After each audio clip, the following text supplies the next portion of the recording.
Masih dari kawasan Jalan Ahmad Jazuli nomor 4 Kota Baru Yogyakarta 91,1 FM RRI Pro 1 Yogyakarta, kanal informasi dan inspirasi. Pendengar, kembali lagi nih di Jogja siang hari ini. Panji Wojo akan menemani pendengar hingga nanti jelang pukul 13 waktu Indonesia Barat. Dan di segmen Maksi kali ini ya, dalam rangka menyambut Hari Anak Nasional besok 23 Juli 2025, kita akan bahas terkait dengan tema kita hari ini adalah kunci sukses ibu bekerja mengasihi.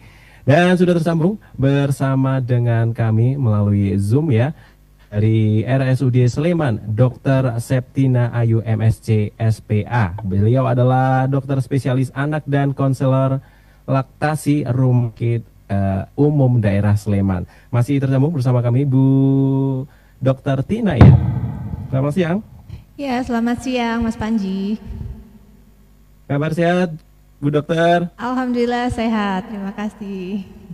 Ini tema kita hari ini karena dalam menyambut besok ya, Hari Anak Nasional nih ya. Pas banget. Karena juga mungkin tema program dari pemerintah juga sangat mendukung program yang namanya juga anak-anak untuk saat ini nih. Nah, terkait hal itu nih, program kita hari ini kenapa memilih nih yang menjadi kunci sukses ibu bekerja mengasihi. Nah, sebelum kita langsung ke tema, monggo silakan Dokter Tina ya untuk memberikan sedikit pembukaan dan menyapa pendengar kenapa memilih tema ini. Monggo silakan. Baik, terima kasih ya. Ini dalam rangka menyambut Hari Anak Nasional, tentunya kalau misalnya kita bicara tumbuh kembang anak ya, supaya menjadi manusia yang berkualitas ya di masa depan, itu tentunya tidak lepas dari semenjak dia bayi ya, semenjak dia dalam kandungan, kemudian semenjak dari bayi ya, sehingga ASI itu merupakan salah satu fondasi yang cukup penting ya. ASI merupakan fondasi yang cukup penting bagi tumbuh kembang anak nanti ke depannya ya, karena seperti kita ketahui dari semua penelitian bahwa ASI itu meningkat, dengan pemberian ASI itu meningkatkan IQ ya, jadi IQ juga lebih tinggi, kemudian angka untuk kejadian stunting itu juga bisa diturunkan dengan ASI, kemudian daya tahan tubuh anak itu antibodinya juga jauh lebih baik pada anak yang mendapatkan ASI. Sehingga kita memilih tema ini karena ini sebagai fundamental ya, fundamental anak untuk tumbuh kembang yang baik selanjutnya. Nah, kemudian kenapa kita memilih ibu bekerja? Karena memang tidak bisa dipungkiri ya, saat ini sudah banyak ibu yang memang harus bekerja di luar ya. Jadi mungkin mereka juga selain perannya sebagai seorang ibu, juga adalah perannya untuk berdaya sebagai ibu yang bekerja. Nah, bagaimana kemudian menyeimbangkan dua hal tersebut ya? Karena tentunya ada target untuk menjadi ibu yang baik, kemudian memberikan ASI yang berkualitas pada putra-putrinya, kemudian juga bertanggung jawab terhadap pekerjaannya. Nah, mungkin kiat-kiat itu yang mungkin diperlukan oleh pendengar. Baik, ini luar biasa sekali nih. Sebelum kita juga mau menginformasikan kepada pendengar bahwa acara ini juga kami akan membuka di telepon di 580333 dan juga di 081127119111. Monggo silakan yang ingin bergabung langsung saja bertanya ya terkait dengan tema kita hari ini adalah kunci sukses ibu bekerja mengasihi. Nah, begitu. Nah, ini Bu Dokter Tina, terkait dengan hal tersebut nih, terkait sekarang pengetahuan seorang ibu nih ya, kadang di luar langsung konsultasi dengan dokter, kita sudah bisa tahu nih langsung cari-cari mungkin di internet atau segala macam sekali. Nah, terkait dengan hal itu kadang di satu momen nih atau di satu kasus tersebut adalah ketika ada perbedaan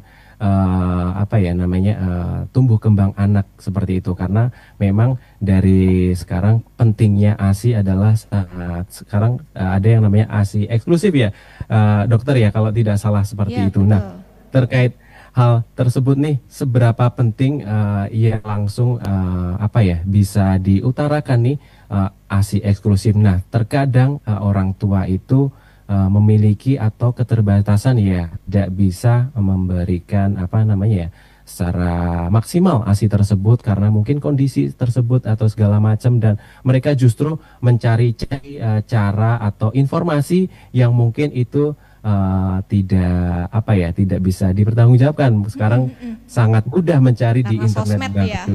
Nah, iya Infonya begitu. ini ya. Nah, itu bagaimana ini caranya agar apa ya, ASI eksklusif ini dapat terus berjalan, tetapi dalam kondisi sekarang dalam hal mungkin ibu-ibu sekarang memiliki kesibukan-kesibukan yang mungkin tidak bisa secara optimal atau maksimal memberikan ASI tersebut. Monggo silahkan. Oke, ya yang pertama memang betul sekarang arus informasi itu luar biasa ya.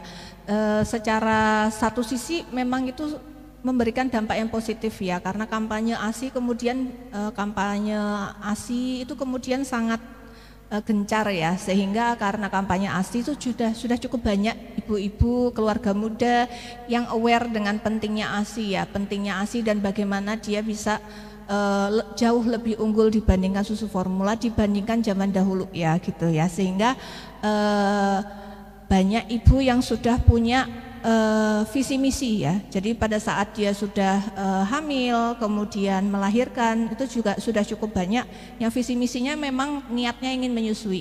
Nah kemudian sisi negatifnya mungkin karena saking banyaknya arus informasi ya, ibu-ibu ini kan kemudian ingin mewujudkan visi misinya. Nah, cari-cari informasi ini di segala macam media lah, sosmed lah, banyak influencer segala macam ya. Nanti antara influencer yang satu dengan yang lain beda-beda bicaranya, ngomongnya. Terus dokter pun juga begitu. Nanti dokter ini bilang begini, dokter itu bilang begitu. Nah, itu mungkin yang kemudian akhirnya membuat ibu-ibu kemudian bingung ya. Nanti ini yang mana yang harus diikuti gitu ya. Nah, oke. Jadi kalau misalnya kita bicara tentang bagaimana ASI eksklusif, kita sepakat bahwa ASI itu adalah makanan bayi yang terbaik ya. ASI eksklusif itu berarti memang diusahakan 0 sampai 6 bulan itu adalah eksklusif memang ASI ya. Kalau misalnya ibunya bersama dengan bayinya, maka ya paling bagus adalah menyusui secara langsung. Tapi mungkin kondisi tertentu misalnya ibunya harus bekerja, mungkin harus terpisah sehingga harus diperah. Nah, kapan sih kita bisa menyaring informasi-informasi tersebut? Memang kita tidak bisa secara pukul rata gitu ya. Memang kalau misalnya informasi yang terdapat di di internet atau di sosial media itu memang biasanya secara garis besar. Tapi kalau per kasus memang sebaiknya memang dikonsultasikan, apalagi jika berkaitan seandainya terkait ini perlu nggak sih misalnya anak ini kemudian diberikan yang lain di luar ASI gitu, karena kan kita memang programnya adalah 0 sampai 6 bulan tuh memang sebisa mungkin harus eksklusif ASI. Apakah dia perlu tambahan susu formula? Nah itu yang menentukan adalah dokter, dan dokter itu biasanya memang harus bertemu langsung. Ya, bertemu langsung itu memang berarti per kasus gitu ya, per kasus melihat anaknya, melihat ibunya, jadi konseling langsung ya. Bagaimana kesibukan ibunya misalnya yang menyulitkan, yang membuat kesulitan untuk memberikan ASI eksklusif, apa yang bisa dimaksimalkan, mungkin apakah perlekatannya atau manajemen ASInya yang kurang sesuai. Nah itu per kasus memang sebaiknya dikonsultasikan, terutama jika itu menyangkut keraguan apakah dia bisa memberikan full ASI eksklusif sampai dengan 6 bulan atau tidak ya, karena biasanya yang terjadi adalah sebenarnya nggak ada masalah yang fundamental sekali gitu ya, tapi karena kekhawatiran, karena mungkin simpang siur informasi, sehingga akhirnya yang mungkin sebenarnya bisa ditata laksana di manajemen dengan baik dengan ASI eksklusif, tapi ternyata akhirnya karena khawatir tidak dikonsultasikan, akhirnya kemudian menggunakan tambahan susu formula, padahal mestinya mungkin bisa dikelola dengan lebih baik gitu. Baik, ini luar biasa sekali. Jadi ketika seorang Bu ya itu ingin memprogram untuk bayinya begitu dengan ASI eksklusif, dan mungkin karena keterbatasan mungkin sang itu bekerja atau mungkin berkantor ya, memiliki kesibukan di pagi dan sampai dengan sore hari. Nah tadi mengutip dari Dokter Tina tadi terkait diperah atau disusui secara tidak langsung ya begitu ya. Nah ada ketika sudah susu ASI ini sudah tersimpan begitu ya, atau mungkin tidak secara langsung. Nah, ini seberapa lama nih? Apakah ada waktunya ketika ASI tersebut tidak secara langsung? Apakah mungkin ada apa namanya ya, kadaluarsanya atau seperti apa? Dan bagaimana cara menyimpannya dengan baik, dan mungkin bagaimana secara baik nih, karena takutnya ibu-ibu ya yang mungkin pada orang ini takut yang namanya itu kalau tidak salah tuh malah bayinya itu bingung antara dengan dot dan nipple begitu. Nah, itu kayak kecenderungan seperti itu yang ditakutkan. Bahkan ada ibu-ibu yang mengorbankan malah justru resign atau segala macam untuk si eksklusif tersebut. Nah, bagaimana ini cara mengakalinya dengan cara bijak ini, Dok? Monggo silakan. Iya.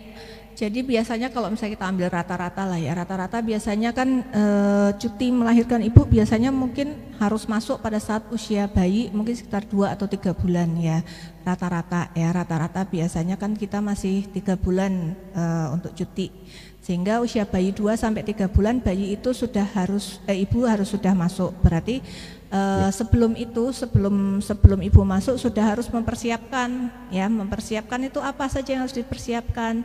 Jadi misalnya mungkin sudah mempersiapkan ASI perah ya. Jadi ASI perah kapan sih harus mulai dipompa pada ibu yang menyusui bayinya langsung gitu, atau DPF?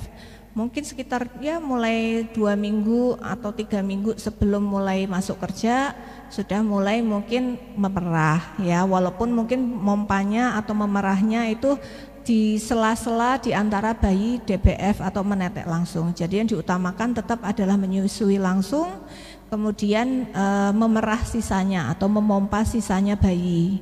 Itu yang kemudian dikumpulkan sedikit demi sedikit ya. Jadi yang pertama yang harus diketahui bagi ibu-ibu adalah tidak harus nih misalnya ASI perah itu cadangannya harus 1 kulkas gitu baru sudah siap untuk masuk kerja gitu, enggak. Itu yang mungkin biasanya ditakutkan ibu-ibu ya, mau masuk kerja itu ASInya yang di kulkas harus 1 kulkas gitu, enggak ya. Jadi memang secukupnya saja, karena toh pada saat ibu bekerja ibu juga harus memompa dengan rutin, karena kalau pada saat ibu bekerja tidak memompa dengan rutin otomatis produksi ASI juga akan berkurang, sehingga biasanya kita secukupnya saja. Mungkin persediaan untuk satu minggu lah cukup untuk mulai persiapan untuk masuk kerja. Jadi kalau misalnya anggaplah misalnya ibu bekerja 8 jam sehari ya, 8 jam sehari mungkin butuh sekitar 3 sampai 4 kantong ASI perah ya, mungkin berarti mempersiapkan perlunya berapa sih ya, mungkin 3 kali 7 mungkin ya 20 kantong gitu minimal ya. Kemudian 20 kantong itu nanti kan bisa dikelola biasanya kita pakai untuk cadangan seandainya ibu kewalahan misalnya, karena misalnya bekerja mungkin tidak bisa langsung 4 kantong mompanya, mungkin itu bisa dipakai diambil satu-satu cadangan. Jadi sebenarnya tidak butuh terlalu banyak ya, mungkin antara 10 sampai 20 kantong sudah cukup.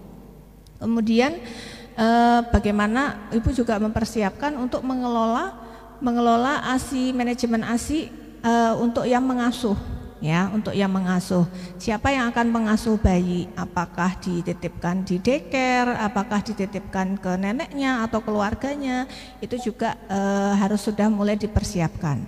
Tentunya kalau misalnya kita bicara tentang bingung puting ya, tadi sempat disinggung bingung antara dot sama misalnya menyusui. Nah itu paling bagus memang sebisa mungkin tidak menggunakan dot ya, itu yang paling bagus. Kita menghindari bingung puting ya, simpelnya ya udah tidak perkenalkan dengan dot gitu, simpelnya seperti itu yang paling bagus. Dan itu bisa dilakukan dengan media-media lain seperti gelas, seperti sendok, dan itu bisa dipersiapkan, artinya bisa dilatih misalnya yang momong gitu ya, itu dilatih untuk memberikan sendok ya.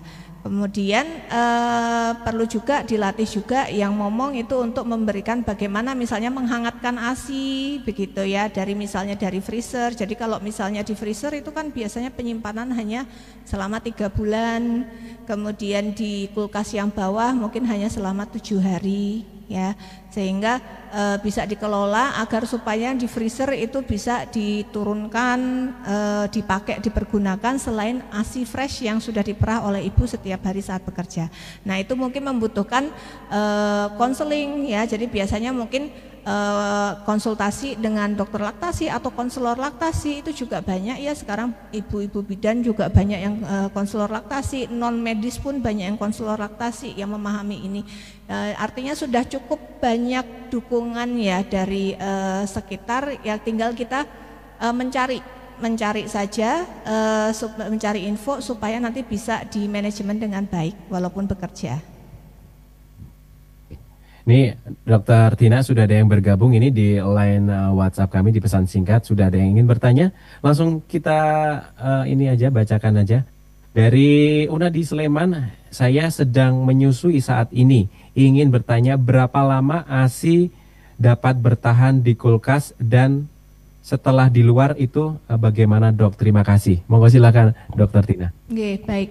Jadi kalau misalnya ASI perah itu kalau di ruang, suhu ruang, berarti misalnya ibu memerah ASI kemudian ditaruh di suhu ruang, itu biasanya sekitar 4 jam ya, sekitar 4 jam itu masih bisa dipakai.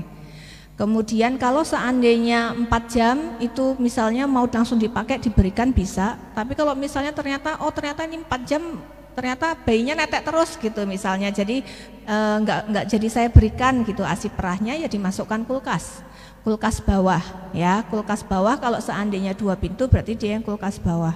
Nah kulkas bawah itu ASI perah tadi bisa disimpan selama 7 hari ya, jadi kalau misalnya dia di dalam kulkas bawah itu selama 7 hari masih bisa dipergunakan. Kalau seandainya sampai hari ke-7, oh ternyata nggak kepake-pake, ini ternyata ASI perahnya, karena ternyata anaknya netek langsung, udah kenyang netek langsung, sehingga ini gimana ASI perahnya yang sudah 7 hari di dalam kulkas bawah, bisa dinaikkan ke freezer, ya bisa dinaikkan ke freezer, jadi dimasukkan ke dalam freezer. Di dalam freezer nanti bisa berapa lama? Sekitar 2-3 bulan itu bisa dipakai. Ya, yang penting nanti diberi setiap ASI perah, kalau kita memerah kemudian menyimpan itu harus diberi kapan diperahnya, tanggal berapa, kemudian jam berapa, sehingga kita tahu nih usia ASI ini berapa lama, apakah masih bisa dipergunakan atau tidak. Ya, kemudian kalau yang ASI yang dari freezer itu kalau seandainya mau dipergunakan itu bisa dicairkan, jadi diturunkan ke kulkas bawah kemudian dicairkan. Harus dipergunakan dalam 24 jam kalau misalnya dia ASI yang dari freezer. Begitu kurang lebih untuk ASI perah. Ini ada yang bertanya lagi, langsung ditanggapi ini dengan Feby di Condong Catur ingin bertanya, nah apakah ada perubahan gizi dari langsung disusui dengan ASI yang disimpan atau melalui DOT atau sudah di dalam kondisi beku tuh dok? Monggo silakan. Iya. Tentunya ada beberapa perubahan gizi. Pertama, biasanya ASI yang disimpan, ya ASI yang disimpan itu tidak sesuai, artinya tidak terlalu cocok dengan kondisi yang baru, ya. Artinya kalau misalnya diperah pada saat bayi itu usia sebulan, diperah pada saat bayi usia sebulan dengan nanti kemudian diminumkannya. Nanti pas ibunya sudah mulai bekerja nanti diminumkannya pada saat usia 4 bulan misalnya ya, itu memang kandungan gizinya memang agak berbeda dengan yang saat ini diperlukan oleh bayi ya.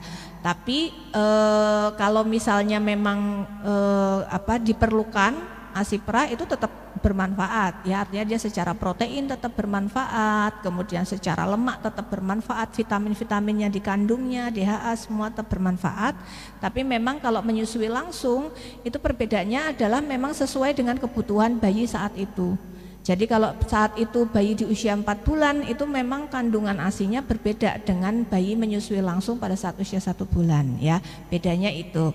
Kemudian kalau misalnya dibekukan biasanya perubahan yang terutama terjadi adalah kandungan lemak ya, kandungan lemaknya dia agak berubah ya, itu aja sih biasanya, kandungan lemak, protein sedikit berubah gitu.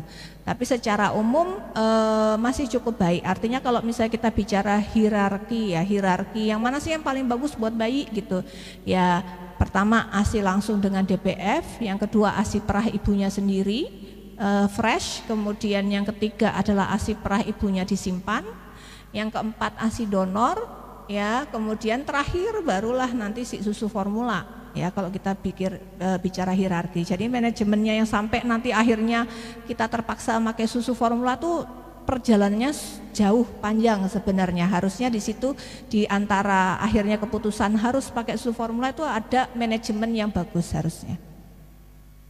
Baik, ini yang bergabung lagi, Dok mau bertanya, saya sedang menyusui saat ini, tetapi kondisi, mohon maaf, puting saya lecet, jadi sakit. Saya jadi tidak berani menyusui secara langsung, jadi harus bagaimana? Dari Mirna di Godean, monggo silakan Dokter Tina. Ya, baik, terima kasih. Jadi kalau puting lecet itu salah satu tanda bahwa perlekatan bayi kurang baik, ya. Jadi pertama yang harus dievaluasi apakah ada pelekatan yang kurang baik, posisinya mungkin kurang pas, ya, sehingga bayi itu kemudian melekatnya tuh hanya pada ujung puting ibu, ya. Kalau misalnya bayi melekat kurang dalam, otomatis puting ibu seperti dikunyah seolah-olah, ya, sehingga otomatis akan lecet, ya. Pertama yang harus Ibu Mirna lakukan, yang pertama adalah saran saya menemui konselor laktasi, ya, untuk dinilai dan diperbaiki bagaimana posisi dan pelekatannya, ya. Secara umum biasanya kalau diperbaiki posisi dan pelekatannya itu biasanya akan jauh lebih nyaman untuk menyusui, ya, tanpa nyeri. Jadi normalnya memang menyusui harusnya tidak nyaman dan tidak sakit, ya, bagi ibu, ya, sehingga kalau misalnya lecet, nyeri bagi ibu tentunya harus diperbaiki, sehingga saran saya memang segera kontak konselor laktasi supaya diperbaiki posisi dan pelekatannya untuk dievaluasi, ya. Jadi posisi pelekatannya baik atau tidak. Kemudian yang kedua, seandainya nih masih butuh waktu nih untuk sampai konsul ke konselor laktasi, ya. Misalnya udah daftar tapi masih hari kapan gitu, ya, masih belum bisa langsung konsul ke konselor laktasi, ya mungkin sementara bisa tetap disusui DBF langsung. Jika lecet sekali bisa mungkin diperah, ya. Jika memang nyeri sekali bisa diperah, kemudian diberikan, yang penting tidak melalui media dot, ya. Karena kenapa kalau misal kita menghindari bayi bingung puting, karena kalau misalnya bayi aja neteknya saja belum betul sudah diberikan dengan dot, otomatis akan lebih mudah untuk bingung puting dibandingkan bayi yang sudah betul menyusui, gitu, ya. Jadi kalau memberikan ASI perahnya nanti dengan sendok, ya, atau dengan pipet, dengan spet, sampai akhirnya nanti bisa ketemu sama konselor laktasi untuk diperbaiki posisi pelekatannya. Baik, terakhir nih Dok untuk menutup, ya, di siang hari ini, karena sudah tidak terasa ini sudah akan pukul 13 waktu Indonesia Barat nih, mengajak para ibu-ibu untuk seberapa pentingnya nih ASI untuk tumbuh kembang anak, dan mengajak bagaimana caranya untuk melakukan ASI eksklusif nih. Monggo untuk menutup Dokter Tina, silahkan. Ya, terima kasih. Ya, jadi menyambut Hari Anak Nasional tadi seperti saya sempat ungkapkan bahwa anak itu kita ingin anak yang berkualitas, ya, ingin anak yang berkualitas dan maju. ASI itu merupakan basic atau fundamental memang untuk tumbuh kembang anak, karena dia tidak, secara penelitian juga dia terbukti dia adalah menciptakan otak yang lebih masa otak yang lebih besar, IQ yang lebih tinggi, anak yang lebih sehat karena tentunya ada antibodi dari ibunya. Menyusui itu tidak selalu mudah, ya, tidak selalu mudah. Tapi sangat layak untuk diperjuangkan, dan tentunya bunda-bunda bisa mencari support, ya, atau dukungan dari konselor-konselor laktasi di sekitar bunda. Informasi-informasi di media sosial juga tentunya bagus, tapi harus kita saring sehingga kita bisa mensukseskan, ya, menyusui bagi anak untuk supaya mereka bisa tumbuh menjadi anak yang berkualitas. Baik, terima kasih Dokter Tina. Ini sebenarnya ada yang masuk juga, ini ada, tapi mohon maaf ini sudah menjelang pukul 13, mungkin bisa disambung lagi karena tema kita mungkin sangat menarik dan banyak sekali ini yang ingin bergabung, tidak bisa dibacakan satu persatu. Mohon maaf buat pendengar yang tidak dibacakan ini pertanyaannya. Terima kasih Dokter Tina untuk siang hari ini. Terima kasih. Terima kasih Mas Panji, terima kasih pendengar. Baik, selamat melanjutkan aktivitas Dokter Tina. Semoga kita dipertemukan di kesempatan yang lebih baik lagi. Terima Ya, kasih, Tina. terima kasih.